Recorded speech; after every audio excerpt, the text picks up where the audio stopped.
Also, if you want to put the questions in the chat, you could do that too. That is a great idea, but we done already started recording, so we here now. Welcome. Welcome to Something Positive for Positive People. I'm Courtney Brain. Something Positive for Positive People is a 501c3 nonprofit organization that serves as a sexual health communications platform for people who are navigating STI stigma. STI being sexually transmitted infection, not the car. So I made the mistake of hashtagging STI on all my stuff. And then when I looked at the hashtag, I was like, where's my post? And it's just all these cars. So an STI has something to do with cars. I learned that over the last 5 years, and I just stopped using it. I think that they deserve to have their hashtag and have their cars and their hobbies. I don't want to come in and ruin it for them. But today, we've got an episode that is brought to you by, I say it like they're a sponsor. Well, it is a sponsorship now that I think about it in the language of the contract agreement. The Oregon Health Authority, which we have been allowed to record 12 podcast episodes with people in Oregon who've had experiences with STIs.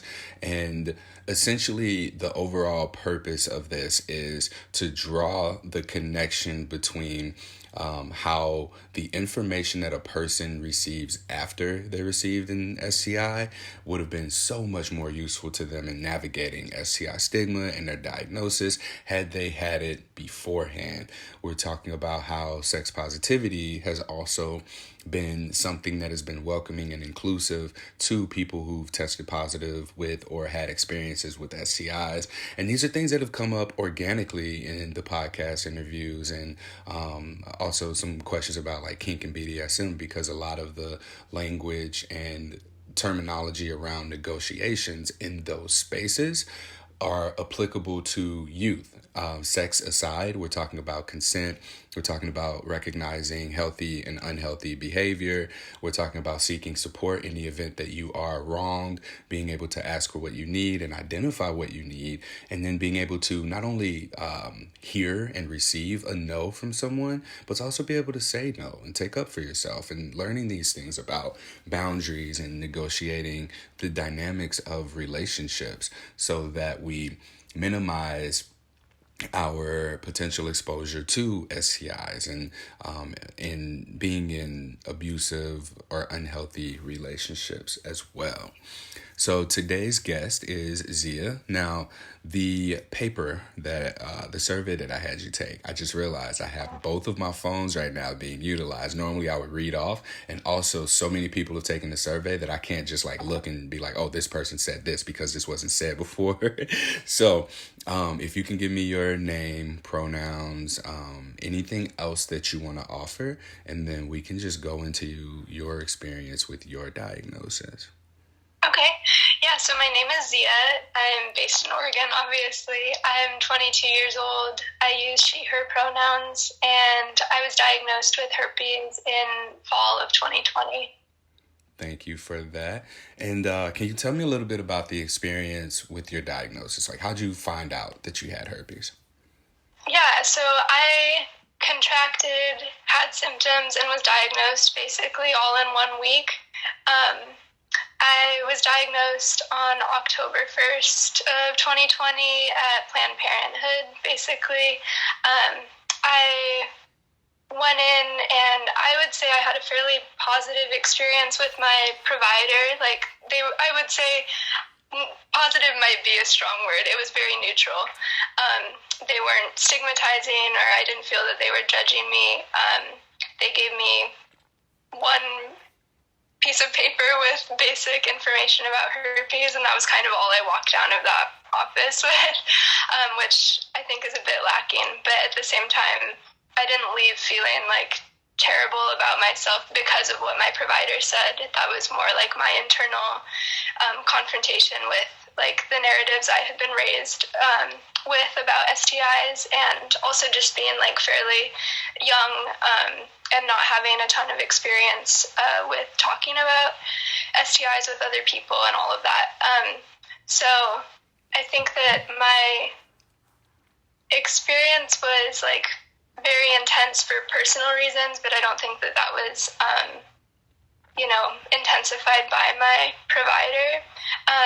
I do clearly remember, though, like, Googling my symptoms, like, the night before my appointment, basically, and finding herpes, obviously, and looking at it and being like, wow, that matches my symptoms the best out of all of them. And I remember thinking, like, please just have it be anything except for herpes, because it wasn't, like, it's not curable.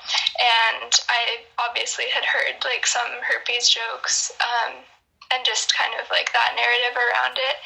And so, yeah, my diagnosis experience was kind of multifaceted in terms of like a fairly decent medical provider, but like very lacking information from my upbringing and sex education in school. So, given that you're so young, you have a pretty more fresh experience with your sex education. Can you talk to me about like what parallels there may have been between how you received your sex education and then how you went forward with receiving this diagnosis? Yeah, so my sex education was essentially like one day at school. I remember we did like an exercise where people got split into groups and everybody researched an STI, and I remember I was in the group for HPV, and then everybody like presented back to the class, and I really don't feel that that was successful, because that meant that my sex education was essentially coming from other kids Googling things rather than like a put together curriculum. There was a slideshow also from my teacher, and the language was like fairly inclusive, but I still think it was lacking. But the biggest takeaway was like it would talk about STIs, but then it ended with go get tested, especially if you are having symptoms, and then there was no discussion though of what happens if you test positive. And so I found myself testing positive and being like, well, then what does my life look like? What am I supposed to do next? Like, nobody ever talks about what happens when you get your diagnosis. And everybody just pushes for testing. So it's like this weird position to be in where it's like, well, I did what I'm supposed to do, but nobody prepared me for the result, right? So yeah, that was kind of my experience with having just been in sex ed class a few years prior, and then, yeah, walking into that space and then exiting Planned Parenthood in a new position that I had no idea how to navigate. Yeah. Thank you for sharing your experience there. And it's interesting because the sex education that you received was kids Googling things. And the sex education that many of the Something Positive for Positive People podcast guests have received is from Googling. Like, if we're all doing the same thing, like, why have sex education at all if it's going to be Googling? Like, I almost think that the way that you received your sex education would have been better off not received. Like, yeah. Because, you could then say, I don't know. I didn't know, and this is how I ended up in this situation. And then you are able to find the information that's most relevant to you rather than recapping any of the things that might have been said by classmates that are stigmatizing, that are bad, that are inaccurate. And you would have, in this space of being 22, 21, when you were diagnosed, you would have been able to, with an adult lens, be able to take in this information. So it brings up the question of, is our current sex education doing more harm than good? And this is something that I've never even thought of until you just shared that experience. So what are your thoughts? Like, would you have been better off Googling these things on your own after diagnosis, or did your sex ed support you at all leading up to this point? I think it was just so insignificant. Like, I don't think it really had an impact because it was like, one, it was so fast. It was only probably a couple of hours. And two, there's varying levels of commitment by students, right, to find information and present it successfully in classes when you're doing a project that nobody signed up to do, and when you're also doing a presentation on something that everybody doesn't really want to talk about, especially at that age, right? So I think it was uncomfortable in that sense. I think that in some ways, though, it was a lot better than receiving a sex education that promoted abstinence completely, or that didn't talk about STIs at all, or that didn't encourage people to look for that information. But, there was no disclaimer at the end that was like, well, there's a lot more information out there. Your peers just chose the most simple facts they could find that were at the top of their Google search, right? So I don't know. I think that it could have been handled better for sure. One thing that was interesting that isn't fully my experience, but sort of my experience, was when I was doing my own research and asking people about their sex education, there was a lot of commentary around how sex education is often approached like going through all of the STIs in one day and just kind of like blowing through all of them, and that can lead to like a really shallow understanding of all of them, and also like not being able to really tell them apart. And I kind of feel like that happened a little bit with me too, is like if you're just going around sharing in a circle like really simple facts about them, but then not inviting like more specific questions or deeper insights into what that STI actually looks like and manifests in the lives of people, you just kind of like don't really actually learn anything. So I guess that's my stance on that. Okay. What did you learn on your own after your diagnosis? Planned Parenthood gives you the sheet of paper, and I'm sure you go and you did your own research, because we can also, this would be a good point to also tie into your thesis that you did on herpes. But yeah, I'm curious to know, what did your Googling, where did that lead you? What did you learn? Well, I remember the night after being diagnosed, I found Loreen HD on YouTube, and that was probably the first time that I encountered a resource where it was somebody talking about their lived experience with herpes and talking about it in a way that showed me like, oh wow, yeah, I can still, have sex or date, or there's ways to manage it. All of that kind of more personalized information that's not found on that fact sheet from Planned Parenthood, right? And that kind of encounter pushed me to find other resources that centered the lived experiences of herpes positive people. So I found your page, I found Safe Slut, all of the main ones that pop up when you start Googling like hashtag herpes in the Instagram app. So I think that immersing myself though in those resources like on my Instagram feed helped me a lot to just be like incorporating it kind of subtly. Like I wasn't having to spend hours and hours searching on my own and like encountering some quite nasty, honestly, in my opinion, resources that come up when you Google, or just not useful things. And instead it was like, oh, I can scroll on Instagram for a couple minutes and like see a few pictures of my friends, and then see a post of yours, and then a post from Trisha, and get a little bit of insight without feeling like such a burden of having to like really dig for information like online. Yeah. So the lived experiences of people was helpful to you? Yes, absolutely. Because again, I had no idea what happens after you test positive, especially for something that's not curable.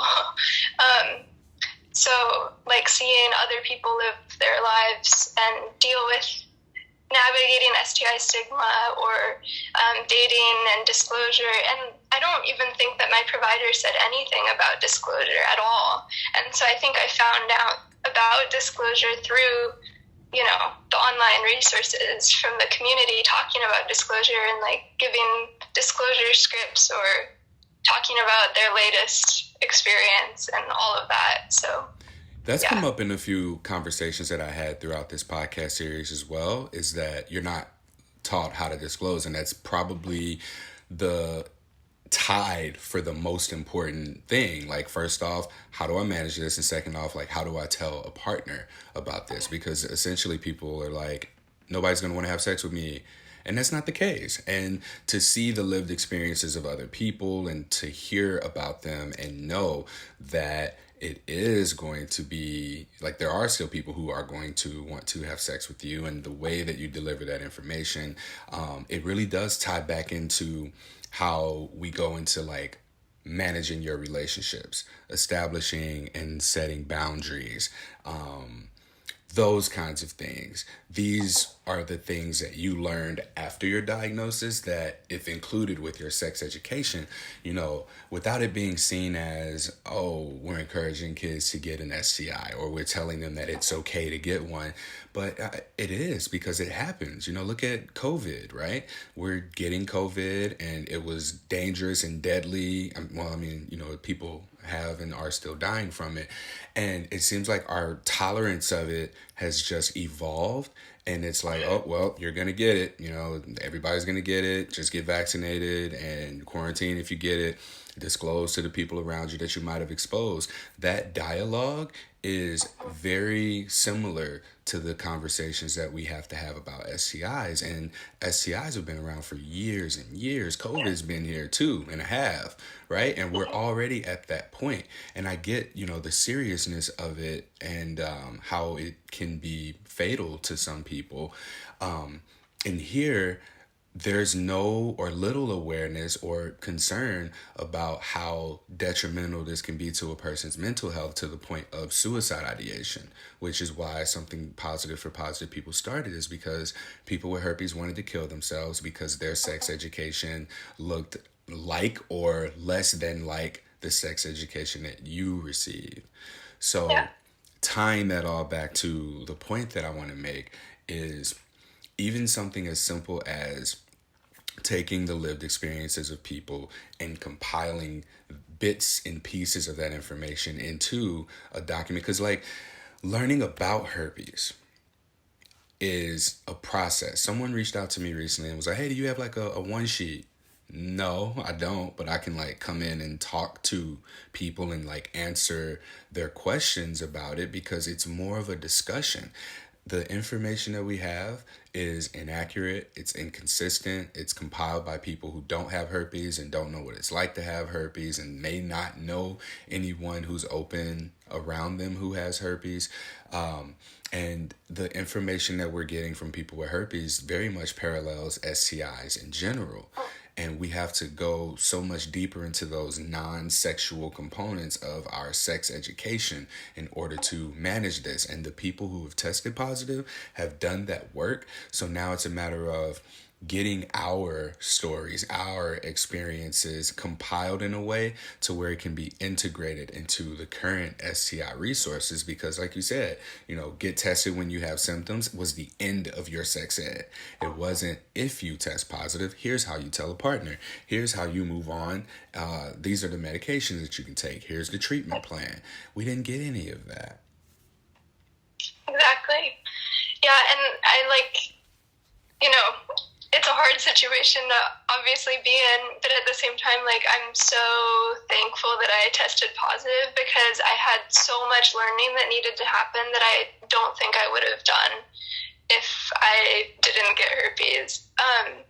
And that's not to say that, like, I don't struggle with it. Like, to be honest, I still have a very, like, challenging relationship with herpes, even though at the same time it's brought, like, the best things to my life, like, hands down, the best people, so much learning, so much self-awareness, and, like, just really enhanced my communication skills and also, like, my ability to identify, like, my needs.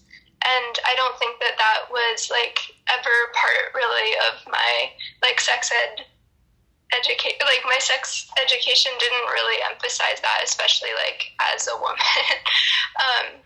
So I feel really, like, lucky to have tested positive in that way and been forced to navigate that and like learn beyond what I think I would have otherwise done. Mm-hmm. I'd like to go back to your experience with Planned Parenthood briefly. You said that it was a positive experience, and then it sounded weird, so you called it like a more neutral experience.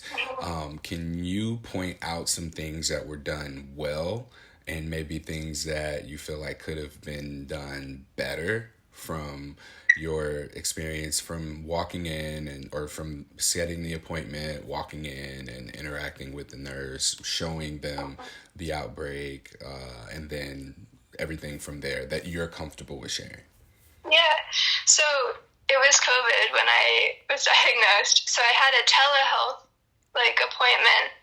And I remember sitting on my sofa and having to describe what was going on, without showing them. And they were like, "Oh yeah, I think you should definitely come in for an exam and to get tested." And I was like, okay. And so I think they scheduled an appointment 2 days later maybe. So I was really thankful, honestly, that I got in quite quickly because I was fairly uncomfortable, and also being uncertain about what's happening with your own body is really overwhelming. And setting the appointment was easy. I showed up and they did an exam, and 30 seconds in, she said something like, "Well, this looks like herpes." And then she's like, "But we'll talk about it in a minute." But of course, having her say that right away, my head just started overthinking everything. And at the same time, I was thinking nothing because I was in shock. So I think that was an interesting way to go about that. I don't think it was bad at all. But it also I think didn't set me up well for being ready to have a conversation after. I think I would have preferred for her to not have said anything, and then for her to sit down and talk with me while I'm dressed again, I guess, and more comfortable to have a second and then ask questions. I don't think I really asked any questions because I was so in my head and so overwhelmed. And so I think that dynamic or timing could have been a little bit different. Yeah. What would you have thought if your I don't know what to call her, nurse? Was this a nurse? I'm not sure, to be honest. If your staff member, oh my God, that doesn't even feel right. If the provider, let's say that, if the healthcare provider presented you with some common questions and what her answers would have been okay, do you have any questions for me? And you don't know what questions to ask because you're in shock, you're in your head, you probably just want to get out of there. If you were presented with, some common questions that people have about this, I diagnose people all the time.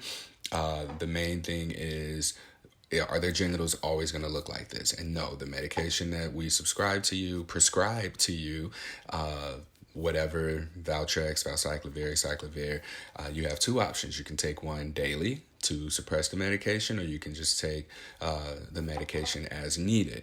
I recommend as needed to start out so that you can see how well your body manages the virus. If you are having frequent or reoccurring outbreaks, then we can put you on a daily suppressive therapy. With that being said, here's what the risk of transmission looks like to partners. You can still have sexual relationships with this diagnosis. It's just good practice to disclose your status. Here's this resource that goes into more detail about how to disclose. But just you tell someone that you have a cold, or you tell someone that you are, ill in some way, and you're potentially putting them at risk for exposure. You just share that with them during times of symptoms and maybe high stress where you may feel an outbreak coming along. You may want to refrain from contact with that general area so as to minimize the possibility of transmission. So there's always a possibility of transmitting the virus, but there are points where risk of transmission is significantly lower. And here's this awesome podcast by this guy named Courtney called Something Positive for Positive People. And if you have like more curiosity, like he does a really great job of diving into people's lived experiences who are living with herpes. And again, these are just a few common questions that people have, and I thought that it'd be good to just give you that because I know you're in shock. I know that this is a lot of information. It can be potentially overwhelming. Does that give you a little bit more to work from? Like, has that sparked any questions within you just now? I mean, yeah, I wish that was how. I do think so. Now that I'm like thinking about it more, she prescribed me acyclovir and was like, it'll be at the pharmacy of your choosing. Take it for this first outbreak. And some people take it every day, and some people only take it like when they're having an outbreak or feeling like they might. So she did give me that piece of information. And I'm pretty sure she might have said that it's fairly common. Okay. But yeah, there wasn't a whole lot beyond that. And I was in a lot of pain, and I think that she did comment on how for a lot of people the first outbreak is the worst. So I was really thankful for that piece of feedback about how it manifests in people's bodies. And so, yeah, I mean, it was fairly brief and fairly, I don't know, just, there obviously could have been more. I wish she had connected me to more resources or said at least that there is a huge online herpes positive community. But also, like, having done my own research and talking with people, like, I've heard some horror stories of how providers have reacted, and so I think that also shapes how I see my experience, and I feel really lucky that it was really neutral. So, yeah. Well, lucky for you, Something Positive for Positive People is also working to educate health practitioners who've been in the field for a while who may not have had much experience with getting feedback from their patients on how they made them feel about their sexual history taking, about the delivery of their diagnosis. Because I hear from people way more about their negative experiences with the healthcare provider than positive ones. So what we're advocating for through this project that I've gotten funding for is identity affirming, anti-stigmatizing, and sex positive healthcare.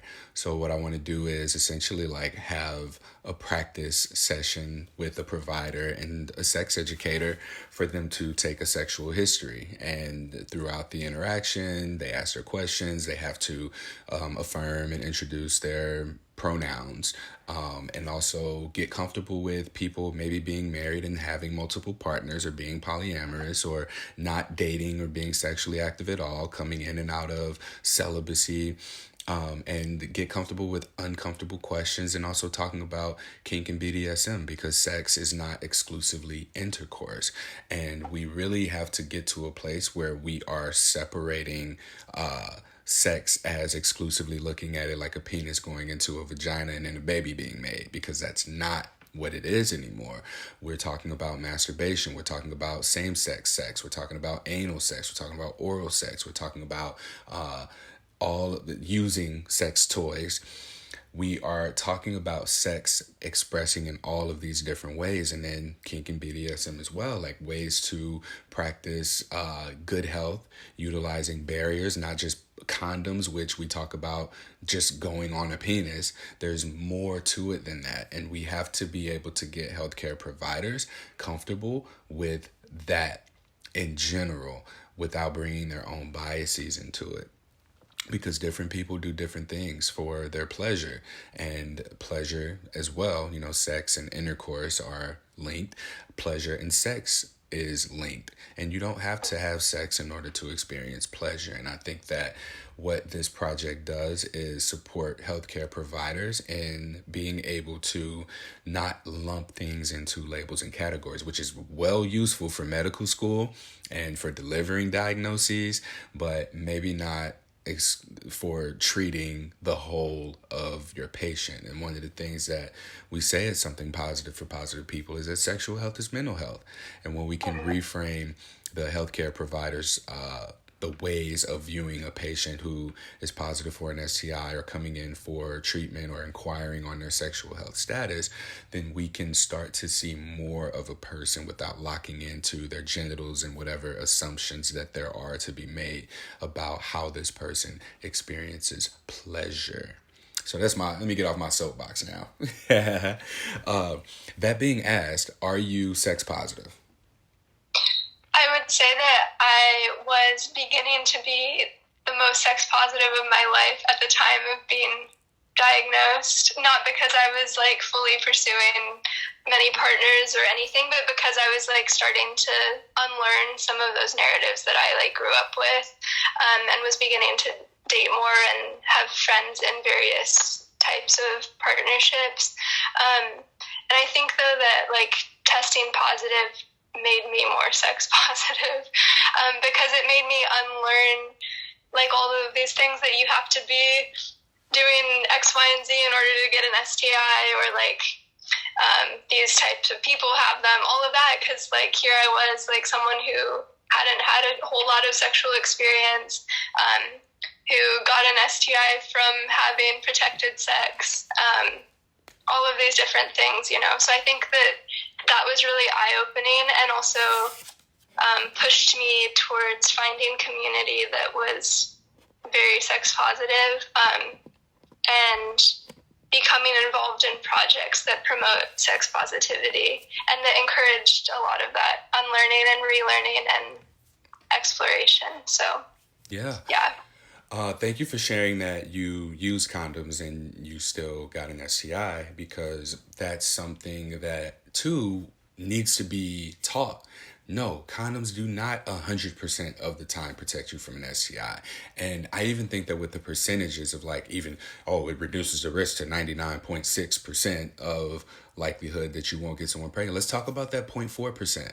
Let's talk about what does get people an STI, what does get people pregnant when we're using condoms.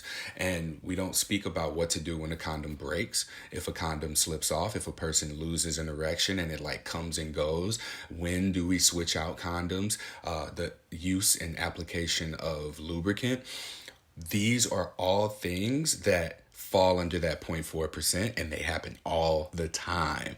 Alcohol, the influence of alcohol and other substances that alter your state of mind, where you might be in the moment and it's hard to come out of the moment. Like you're in it and you're like, you know what, man, forget this condom, right? And everybody's, in that mindset in that moment. So to be able to have the tools and resources and comfort with being able to negotiate these things. Okay, well, when this happens, if this happens, what do we do? There's not near enough of an emphasis on the communication piece of our sex education. And I think that what sex positivity does is fill in the gaps and the missing pieces for what our sex education gave us. But it also, in filling in the missing pieces, you really see just how insignificant and flawed those pieces that were there holding the structure that was as fragile as it is in place. And you have to go through the process of unlearning those and now replacing them with new narratives. So essentially what sex positivity is doing is replacing sex education. And it's like, there are so many components of sex positivity that can just be linked into our sex education that we can get rid of some of that stuff, like having kids go Google stuff. Like what? Let's do better. Let's integrate this stuff. Let's bring it all together. Mm-hmm.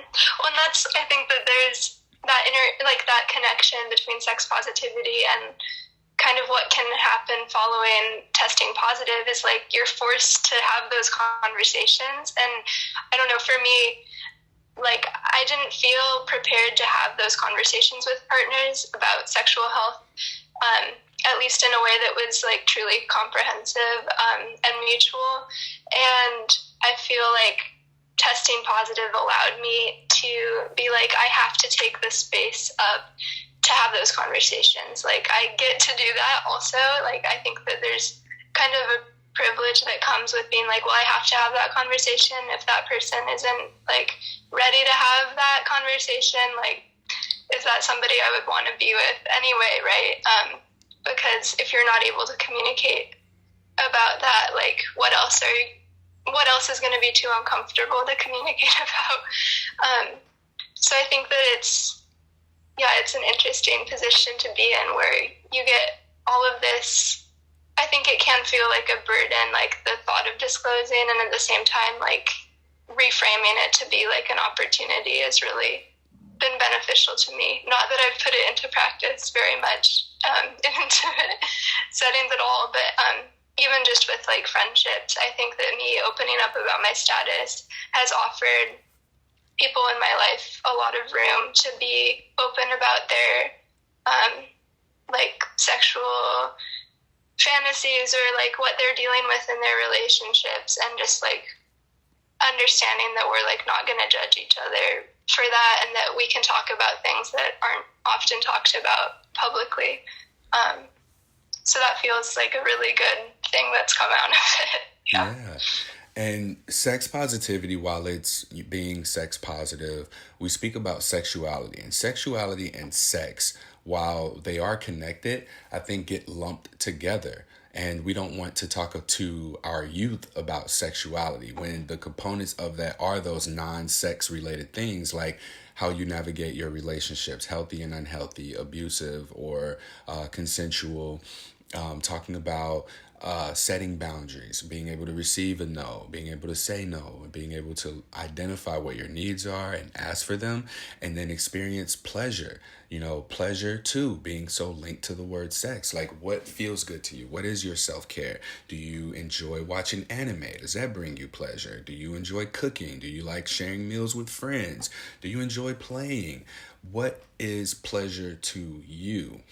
These things, like, fall under the umbrella, or sexuality falls under the umbrella of what pleasure is.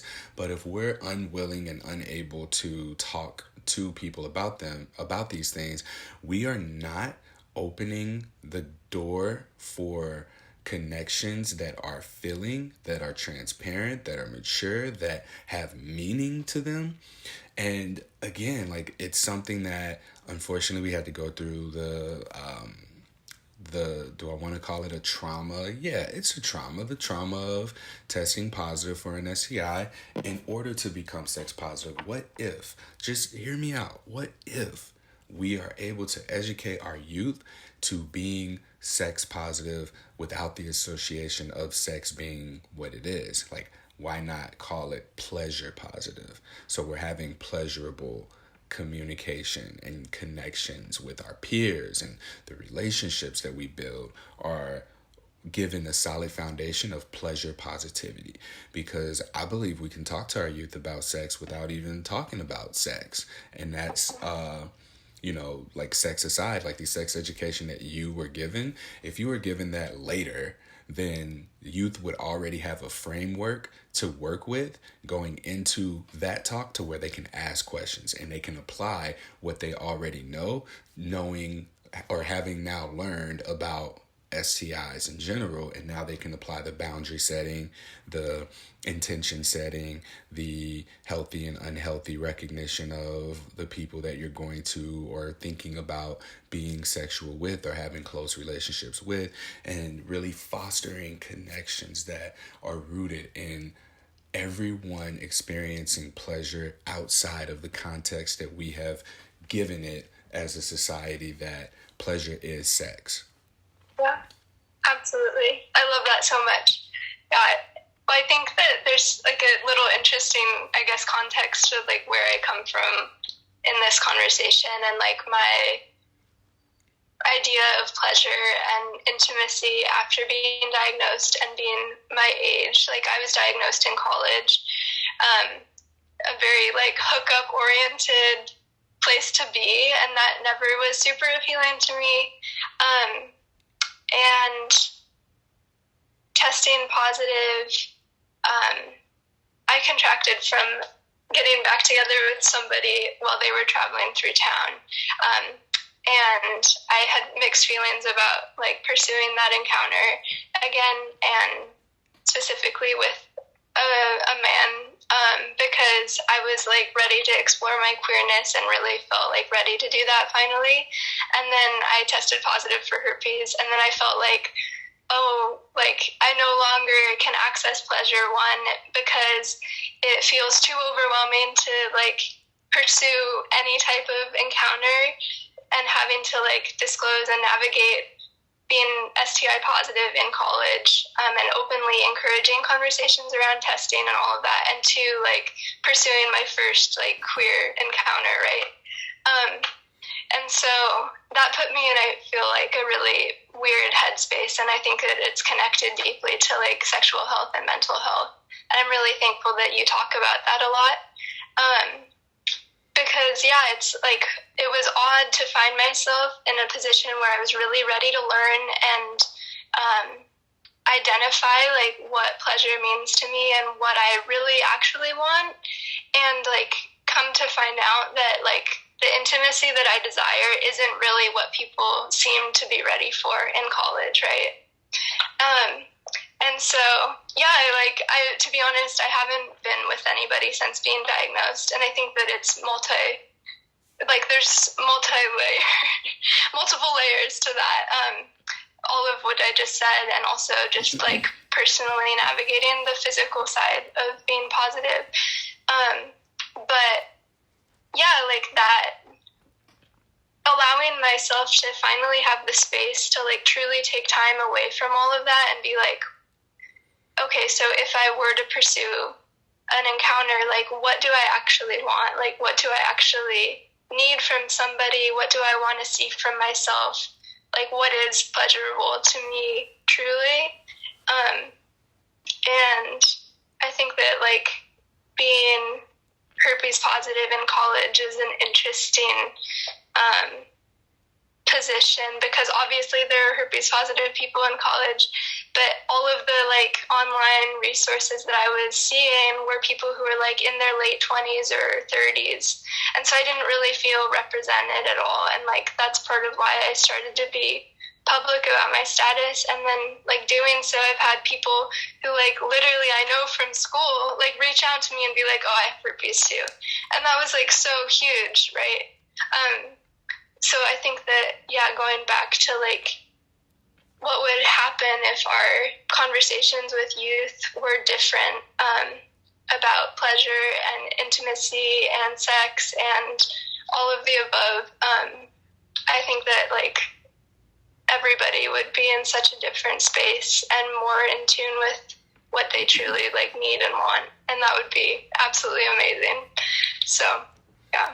This is just a little bit of it's not a side note, but it's more of like a props to you for being willing to explore your queerness now in relation to what your queerness is, and not in relation to another person. Like, you don't have to actively go out and pursue someone in order to prove to yourself that you're queer. You are queer, and you are within yourself. You know, yes, you haven't pursued anyone at this moment, but you're allowing for yourself to not have any external circumstances, because like when we're in relationships with people or we share relationships, we sort of experience ourselves through them. So for you to experience yourself, your queerness in relation to yourself and your queerness, this is going to tap into a whole new level of queerness for you, and I'm really, really, really excited for you. Thank you. Yeah, it feels good to be like taking the time and putting in the work to like explore. And I think that I have a long way to go, but it's again like something that I'm really thankful that happened through herpes, is like the thought of like losing that opportunity made me realize how important it is to me.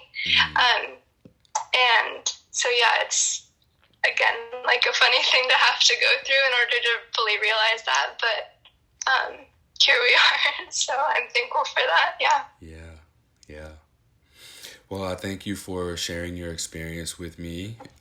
Is there anything else that you would like to share before I let you go? Not really. Yeah. Thank you so much for having me. It was really nice to talk. Yeah. Well, we mentioned your thesis. Do you want to just kind of give an overview of what it is and maybe how people can find it? And I can also link it in the show notes here. Totally. Yeah, so I'm fairly public with my status. I started a page called The Gallery for Positive People on Instagram. And I, at University of Oregon, was able to do an undergraduate thesis project on the lived experiences of herpes positive people. So it was a qualitative study. I interviewed 24 people from around the world on what it's like for them to live with herpes. And I produced a thesis that's like 100 plus pages on their stories and what I found. And yeah, I think that the ultimate takeaway is like there's immense power in us sharing our stories, like literally in every single section, whether it be sex education, self-care, disclosure, like literally everything. There was so much like beauty and connection and learning that was like found among all study participants, because like those who had a family member or a friend who had shared their status, like that deeply impacted how they, experienced testing positive, and it just like filtered into every single aspect. So I'm really thankful that you're encouraging these conversations, Courtney. So yeah, if you want to read the thesis, it's linked in the bio of the Gallery for Positive People. And it's in like a Linktree type of system, but it's called An Exploratory Study on the Lived Experiences of Herpes Positive People, and you'll be able to find it there. So yeah, thank you so much. Yeah, and then to make it easy on you all, like we'll link it in the show notes as well. So you'll be able to just click under, you'll be able to click it underneath the episode. It depends on how you're listening. If you're listening through the website, you'll access it really easily.